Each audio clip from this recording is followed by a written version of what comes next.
নিরাপত্তা বিশ্লেষক এবং অন্তর্বর্তীকালীন সরকারের উপদেষ্টা ডক্টর এম সাফওয়াত। আমরা তার সাথে আজকে কথা বলবো। স্যার, স্বাগত আজকে চ্যানেল ওয়ানের এই আয়োজনে। কেমন আছেন আপনি? অনেক অনেক ধন্যবাদ। এবং চ্যানেল ওয়ান আবার অনেক বছর পরে আসছে শুনে খুশি হলাম। স্বাগতম এবং চ্যানেল ওয়ানকে শুভেচ্ছা রইল। আসসালামু আলাইকুম। চ্যানেল আইকে অনেক চ্যানেল ওয়ানকে অনেক বেশি ধন্যবাদ।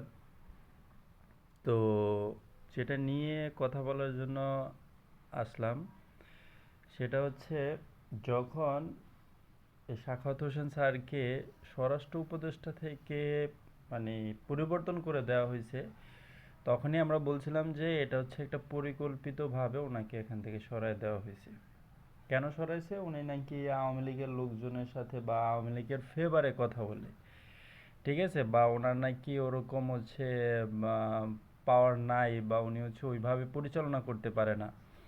তো একজন ব্রিগেডিয়ার জেনারেল যদি হচ্ছে মানে পুলিশ টুলিশ এগুলো নিয়ন্ত্রণ করতে না পারে, তাহলে কারা পারবে সেটা তো আমরা দেখলাম, ঠিক আছে। তো এই যে বিষয়গুলো আস্তে আস্তে বের হচ্ছে, তখন আমরা বলছিলাম যে ইউনূস সরকারের সবচেয়ে বড় সুবিধা হচ্ছে উনি সব কিছু হচ্ছে বিদেশিদের হাতে তুলে দিবে, ঠিক আছে। উনি এইভাবে মূলত এই সব ডিজাইনগুলো করেই হচ্ছে ওনার মূলত ক্ষমতাতে আসা, ঠিক আছে। এই যে ছাত্র আন্দোলন, কোটা আন্দোলন যা কিছু আছে না, এটা তো হচ্ছে সামনে ফ্রন্ট লাইনে একটা হচ্ছে আপনার ছাত্রদেরকে দাঁড় করে দিছে, আপনারা হাঁটেন, ঠিক আছে, পিছন থেকে যত ধরনের ইন্ধন দেওয়া দরকার আছে সেগুলো আমরা দেব, সমস্যা নাই, ঠিক আছে। এগুলো মানুষ আমরা অনেক আগে বলছিলাম, কিছু কিছু মানুষ বুঝতে পারছে, কিন্তু ওই সময় হচ্ছে যে মব সৃষ্টি করতো না, একটা মব ভায়োলেন্স, এই মব যে জিনিসটা, এই জিনিসটা কি গত 10-15 বছরে ছিল? ছিল না।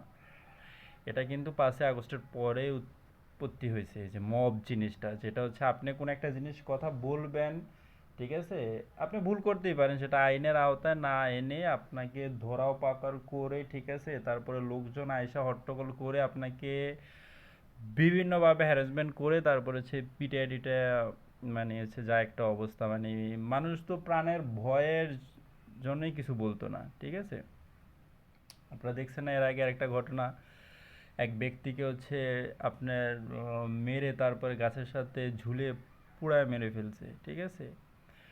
তো এখন হচ্ছে মানে এই যে এখন মানুষজন কমেন্ট করতেছে বা এই সমস্ত কথাবার্তাগুলো বলতেছে, কিন্তু আগে কিন্তু বলতো না, ঠিক আছে।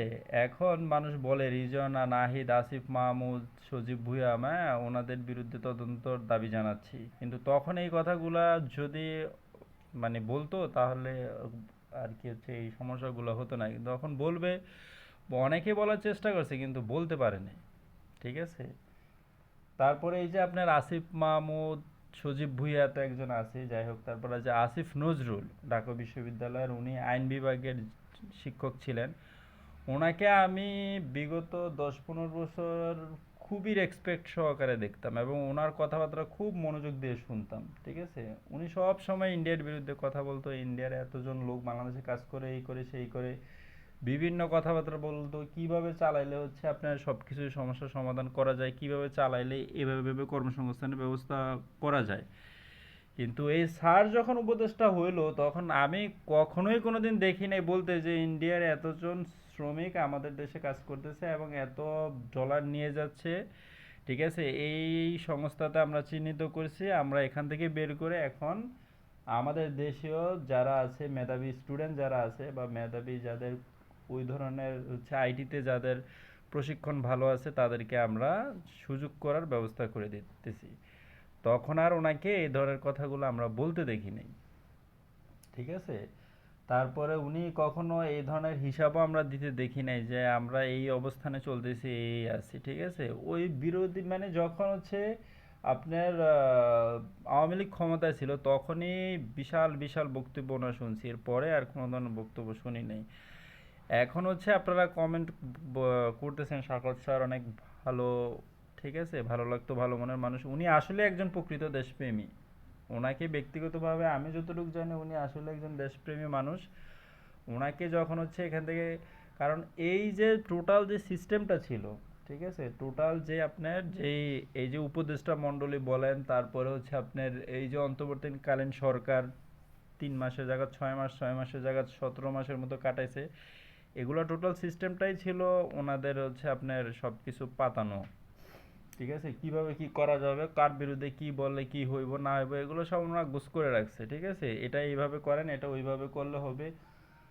আর অন্তর্বর্তীকালীন সরকারের প্রধান উপদেষ্টা যিনি আছে, ওনাকে আমি কখনো দেখি নাই যে কোনো একটা স্টেপ নিয়ে বা কোনো একটা পদক্ষেপ নিয়ে উনি কথা বলবে। ঠিক আছে, উনি কিছু বললে একটা মনে করেন যে সুন্দর একটা মিষ্টি হাসি দিব, ঠিক আছে, হাসি দিয়ে সব শেষ। আর হচ্ছে আপনার কোনো কিছু বললে বলবে যে আমি বিভিন্ন প্রেশারের কারণে আমি করতে পারতেছি না। তো আপনি সেটা ওপেন করেন যে আপনি, আপনাকে কারা প্রেশার দিচ্ছে, আপনি কোন প্রেশারের কারণে কাজ করতে পারতেছেন না। তো এই যে আপনার একটা কথা আমি বলি, এই যে জুলাই জুলাই বলে যে যে সাধারণ মানুষদেরকে আপনার হচ্ছে মাথায় কাঁঠাল রেখে খাইছেন যারা আছেন এতদিন, ওনাদের সকল ধরনের তথ্য বের হয়ে চলে আসবে, একদম A to Z সব চলে আসবে। ঠিক আছে, একটা কিছু হচ্ছে মানে থাকবে না, কিভাবে এটা তৈরি করা হয়েছে, এটা কোথা থেকে কিভাবে সরকার বিরোধী আন্দোলন হয়ে গেছে, A to Z সব কিছু আস্তে আস্তে সামনে চলে আসবে। একটু সময়ের অপেক্ষা।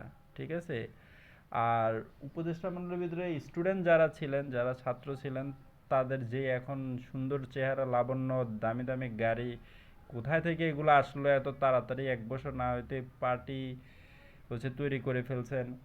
ঠিক আছে, তারপর হচ্ছে লক্ষ লক্ষ টাকার, কোটি টাকার বাণিজ্য করতেছেন, কোথায় থেকে এত টাকার উৎস, মানে সব A to Z বের হয়ে যাবে, সমস্যা নেই। অল্প কয়েকটা দিন ধৈর্য ধরলে, যদি বাংলাদেশের মানুষ ধৈর্য ধরে আর কয়েকটা দিন, তাইলে সব আস্তে আস্তে বের হয়ে যাবে যে কারা হচ্ছে এই জিনিসের মানে কাজগুলা ঘটাইছে এবং রটাইছে, সব চলে আসবে ইনশাল্লাহ।